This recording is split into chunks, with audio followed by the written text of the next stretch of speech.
Moving forward, this is what Mr. Haider said in his talk this morning. Incidentally, in this evening, we have our Honorable ITBT Minister with us, Shri Priyank Kharge. Let's know his thoughts and his views towards A&D. We have with us Honorable Minister Priyank Kharge addressing you. ಎಲ್ಲರಿಗೂ ನಮಸ್ಕಾರ.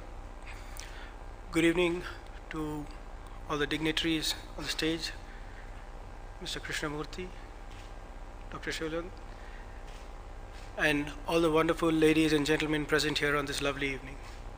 Firstly, I would like to thank AISA for inviting me to be a part of this wonderful initiative called Deftronics, where we aim for self-reliance and global relevance in the areas of defense, aerospace, and space. Honestly speaking, this vertical is very close to my heart, as I have spent over 5 years as a National Cadet Corps of the Indian Air Force, and I had also applied for NDA, but I did not really make the cut for the reasons that I don't want to really disclose over here. Also, just for the record, I had applied for the National Defense Academy and not for National Democratic Alliance. My loyalties are very, very strong with the Congress. Talking of which, I'd like you to recall that soon after Shri Lal Bahadur Shastri took over the Prime Ministership of India after Shri Nehru's death, India was attacked by Pakistan, and at the same time there was scarcity of food grains in the country too. Those are very turbulent times. At one end, we had war, and at the other end, we had a nation that was starving. Shri Shastriji had the unenviable task of motivating the nation, and while addressing his rally at Ramlila Maidan in Delhi, the then PM raised a slogan that would go down as one of the best in our political history. The slogan was Jai Jawan, Jai Kisan, meaning hail the soldier and hail the farmer. Fast forwarding to 1998, after the Pokhran nuclear test, Shri Atal Bihari Vajpayee sort of updated Shri Shastriji's slogan of Jai Jawan, Jai Kisan with Jai Vigyan, or hail knowledge, probably to undermine the importance of knowledge and science in India's progress. While we as Indians were very proud of the nuclear test, the rest of the world community wasn't too amused, and they imposed sanctions, but that I think is a different story altogether for another day. The point I'm trying to make over here is that in the next couple of years, it will be 2 decades since the very famous Pokhran test. There is still a crucial question that we are yet to find an answer for. Although we have made significant progress in science and technical know-how, we are yet to become self-sufficient in defense manufacturing. This is not only about military power, but also about being self-reliant for our own defense equipment. We still spend thousands of crores of rupees to procure defense equipment from overseas. Modern wars have to be fought with modern weaponry and advanced tactical systems, along with reliable and secure information networks. Given the current global scenario, modernization of our forces has become very critical. India has the 3rd largest army, the 4th largest air force, and the 7th largest navy in the world. India is among the top 10 countries in the world in terms of military expenditure and world's largest arms exporter. India allocates about 1.8% of its GDP towards defense spending, of which 40% is allocated to capital acquisitions, and only about 30% of India's equipment is manufactured in India. And that also, like you rightly pointed out, sir, by public sector undertakings. Even when the defense products are manufactured here domestically, there's a large import component into that. All these factors make Indian defense market one of the most attractive markets globally and provides an immense opportunity for both domestic and foreign players in the defense sector. One of the most important aspects of any aerospace defense or internal security is electronics.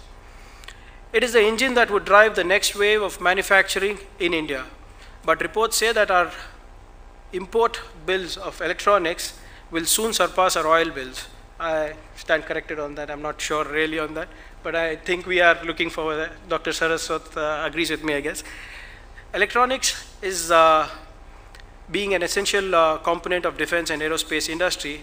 This is an alarming scenario and calls for course correction that both the government of India and government of Karnataka is committed for by envisaging a vision of net zero imports in strategic electronics. To ensure that this turns into reality, the private sector too should play an important role, and we are happy to support you all the way. At present, the part played by SMEs and MSMEs in defense arena is quite small, and if we can successfully integrate private players into the work done by the PSUs and the DPSUs, then a resurgence of domestic manufacturing in India, led by defense sector, will not be far off. It is a matter of great pride that today we are one of the top contenders in space technology. The fact that through the indigenously developed Mars orbiter mission, we are the only country to have achieved success in our maiden attempt at Mars, and that too at a fraction of cost of a similar missions makes this even more incredible. Even the launch of the Cartosat 2 for Earth observation and 19 other satellites for countries like US, Canada, Germany, and Indonesia by ISRO makes us top-class contender to be the next big player in space. I'm sorry, sir, I heard you say that our insurance is only 2%, whereas others it is 9%. So I think that is why our success rate is higher, because there's so much of pressure for you to be successful. Otherwise, everything would be dependent on insurance, I guess. So I guess that's why our success rate is higher. I would like to make a special mention on aerospace, as it is gaining very swiftly here in Karnataka. We, like Doctor mentioned, we are the natural choice for anything to do with aviation, aerospace, and defense. We have the IAF, the DRDO, BEL, NAL, HAL, ISRO, Indian Institute of Science, C.V. Raman Institute of Science, and other premier institutions that make us the knowledge capital in aviation and aerospace. Besides, we have private entities like GE, Airbus, Safran, Quest, Rolls-Royce, Dassault Systems, amongst others that are working closely with our establishments. However, if we need to ride the next big wave, we also need the necessary skill sets too. Like we were just having a conversation with Dr. Saraswat earlier, that there's a huge shortage of industry-ready engineers in the country, in the manufacturing sector in general, and defense and aerospace sector in particular. Currently, it is estimated that only 18% of the industry graduates are employable after graduation, and it takes anywhere between 6 months to 2 years to get them industry-ready. I'm sure GE over here must be agreeing with this point, at least, getting the industry-ready part of it. And according to the third edition of National Employability Report for Engineers, less than 20% of those graduating from the colleges are employable for software jobs, while a minuscule 7% are competent enough to be employed for core engineering jobs. Furthermore, according to another report, 20 of 1.5 million engineers graduating from Indian engineering colleges, only 20% who are graduating from our engineering college run the risk of being unemployed. That's a very high number, 20 to 33%. While the others, 66 to 80% of them apparently who get a job undertake roles below their technical qualifications. So probably that's the reason why we find an engineer in a call center. So it's quite a disappointing thing to do. But during the recently held Invest Karnataka, we realized that the government needs to have special focus on skill sets in aviation and defense. If we need to really completely tap into the potential of aerospace and aviation, and as a part of this exercise, the former higher education minister, Mr. T.B. Jayachandra, and me visited a couple of universities abroad to evaluate the best practices being followed in aerospace and aviation courses. It was quite astonishing to see. Probably there was a lab which we visited in a university which was twice as big. The lab, it was twice as big, where they had complete aviation and defense simulation assembled kits, and a wind tunnel inside the laboratory which could attain a stupendous speeds of Mach 5 in a tunnel in a lab this small. So that's when the minister actually decided that, okay, now I'm convinced, let's have a center of excellence in aerospace in Bengaluru. And we have today, there is a proposal in front of the government to do so.